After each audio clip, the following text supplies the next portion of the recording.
Sir. Good morning sir. Good morning sir. ఏం జరుగుతుంది mister Vikram?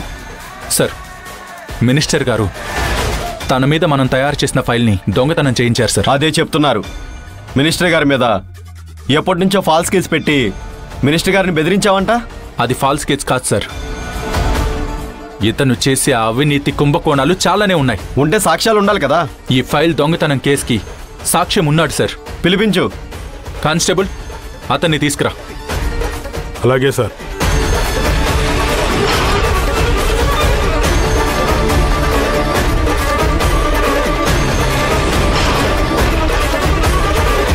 ఇతనే సార్ ఆ సాక్షి. మిస్టర్ విక్రమ్, నీలాంటి సిన్సియర్ ఆఫీసర్కి ఇది కరెక్ట్ కాదు. Sir, what happened sir? Minister గారి మనిషి అయినంత మాత్రాన చావుగొట్టి వాడి చేత అబద్ధం చెప్పిస్తావా?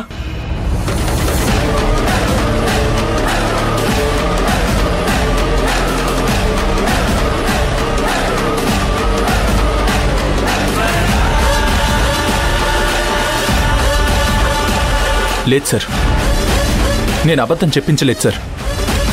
అతనే నిజం ఒప్పుకున్నాడు. ఈ మినిస్టరే మ్యాన్పులేట్ చేశాడు సార్. ఇక్కడ నీకు భయపడో, నీ దెబ్బలకు భయపడో, వాడు నువ్వు చెప్పమన్నట్టు చెప్పాడే అనుకో, రేపు కోర్టుకి తీసుకెళ్ళాక సిఐ కొట్టడం వల్లే నేను అలా చెప్పాను అంటే అప్పుడు నీ జాబ్తో పాటు పోలీసుల పరువు కూడా పోతుంది. సారీ మినిస్టర్ గారు,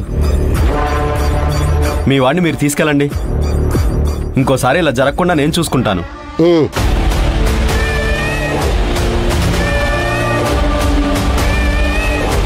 రారా.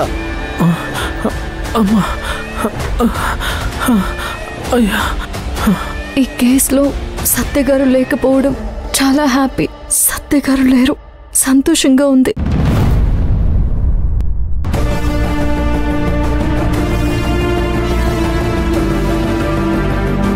మంజు, నీ ధైర్యానికి మెచ్చుకుంటున్నాను.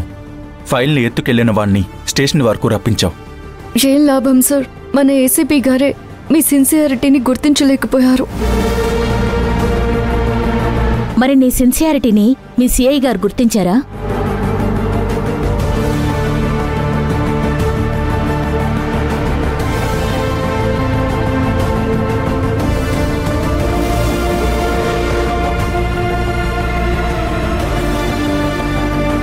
సిన్సియారిటీని గుర్తించింది మీరు చూసారా? చూశాను. ఏం చూశారు? ఒక లేడీ ఏఎస్ఐని మీరు తన దగ్గరున్న ఫైల్ని తీసుకెళ్లి ఆమె తన భర్తకిచ్చిందని, ఆ భర్త మినిస్టర్కిచ్చాడని ఆవిడపైన నింద వేశారు. ఆ నింద మాపుకున్నాకే జాబ్లో జాయిన్ అవుతానని భీష్మించు కూర్చున్న వెరీ ఆనెస్ట్ ఈ మంజు. 100 మంది నేరస్తులు తప్పించుకున్నా పర్వాలేదు గాని ఒక నిరపరాధికి శిక్ష పడకూడదు అంటుంది మన న్యాయస్థానం. కానీ ఇక్కడ మీ చట్టం ఏం చేసింది? ఏఎస్ఐ హోదాలో ఉన్న ఒక లేడీని ఉద్యోగం ఊడబీకి కొద్ది రోజులు పక్కకు పెట్టింది. ఇక్కడ మంజుని ఎవరూ బలవంతంగా రాజీనామా చేయమని చెప్పలేదు. తనంతట తానే రిజైన్ చేసింది. ఇవన్నీ తెలిసి మాట్లాడుతున్నారో తెలియక మాట్లాడుతున్నారో ఆ విషయం మీ విజ్ఞతకే వదిలేస్తున్నాను. చూడండి సార్, మీరు డ్యూటీని బాగా నమ్ముతారు కదా.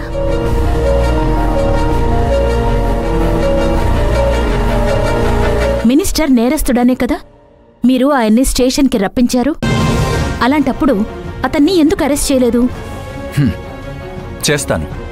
ఇవాళ కాకపోతే రేపు, రేపు కాకపోతే ఎల్లుండి, లేదంటే ఏదో ఒక రోజు ఆ మినిస్టర్ని కటకటాల వెనకాలకు నెట్టేస్తాను. ఆ రోజు రాజీనామా పత్రం రాసిస్తుంటే మీరే వద్దనకపోయారా? అలా చేసుంటే మీ సిన్సియారిటీని మేము కూడా సలాం కొట్టేవాళ్ళం కదా.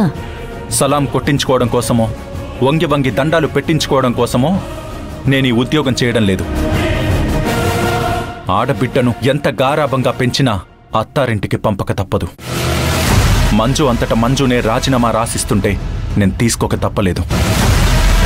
డబ్బు, హోదా, పలుకుబడి ఉంటే మీలాంటి సిన్సియర్ ఆఫీసర్ చేతుల్లోంచి కూడా మినిస్టర్లు చెరువులో చేపలా జారిపోతూ ఉంటారు. మీరు కూడా ఏం చేయలేకపోయారు కదా. ఇప్పుడొకటి చెప్తాను, గుర్తుపెట్టుకోండి. రోగం ముదిరినప్పుడు రోగి చేరవలసింది హాస్పిటల్కే. ఆ మినిస్టర్ కుప్పలు తెప్పలుగా తప్పులు చేస్తుంటే వాణ్ణి అరెస్ట్ చేసి ఎలాంటి బెయిల్ రాకుండా సెంట్రల్ జైల్లో కూర్చోబెట్టేది కూడా నేనే. అప్పుడు ఈ విక్రమ్ భలే చక్రం తిప్పాడు అని అనుకునేది కూడా మీరే. చూడండి సిఐ గారు. మేడం, సార్తో వాదనెందుకో మినిస్టర్ని ఆ ఏసీపీ పంపించేశారనే ఫ్రస్ట్రేషన్లో ఉన్నారు. ఎందుకు సైలెంట్గా ఉండాలి మంజు? నీ భయం నాకు అర్థమవుతోంది. నిన్ను ఆ సిఐ ఇంకేమైనా చేస్తారేమోనని ఆలోచిస్తున్నావా? ఇంకేం చేస్తారు నువ్వేకంగా రాజీనామా చేశాక? మంజు, రేపు నువ్వు స్టేషన్కి రా. అలాగే సార్.